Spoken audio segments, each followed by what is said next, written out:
அரசாங்கம் பொய் பிரச்சாரத்தில் ஈடுபட்டு வருவதாக நாடாளுமன்ற உறுப்பினர் நாமல் ராஜபக்ச குற்றம் சாட்டியுள்ளார்.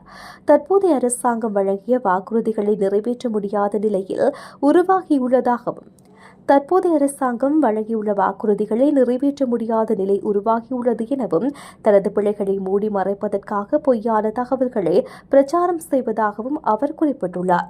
முன்னாள் ஜனாதிபதி மஹிந்த ராஜபக்ச தனது குடும்ப உறுப்பினர்களை கைது செய்வதனை தடுக்க மகாநாயக்க தேரர்களிடம் ஒத்துழைப்பை நாடுவதாக சில போலி பிரச்சாரங்கள் செய்யப்பட்டு வருகின்றது. எனினும் இந்த பிரச்சாரங்களில் எந்தவிதமான உண்மையும் கிடையாது என நாமல் ராஜபக்ச தெரிவித்துள்ளார். இந்த பிரச்சாரமான பௌத்த மகாநாயக்க தேரர்களுக்கு செய்யும் அபகீர்த்தியாகும் எனவும் அவர் குறிப்பிட்டுள்ளார். இதற்கு முன்னர் நீதிபதிகள் தொடர்பில் இவ்வாறு அரசாங்கம் பொய்யான தகவல்களை சமூகமயப்படுத்தியதாகவும் அவர் சுட்டிக்காட்டியுள்ளார். தமது குடும்ப உறுப்பினர்கள் விசாரணைகளுக்கு அஞ்சுவது கிடையாது எனவும் அவர் சுட்டிக்காட்டியுள்ளார்.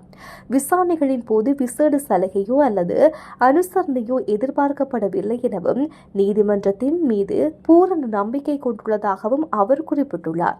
அதேவேளை முன்னாள் ஜனாதிபதியின் துணைவியான சிரந்தி ராஜபக்சவை கைது செய்ய ஆயத்தமாகி வருவதாகவும் அதனை தடுக்க மஹிந்த மல்வத்த பீடாதிபதிகளிடம் உதவி கோரியிருப்பதாகவும் பிரபல எழுத்தாளர் சரத் பாலசூரிய அண்மையில் முகநூலில் பதிவிட்டிருந்தார் என்பது குறிப்பிடத்தக்கது.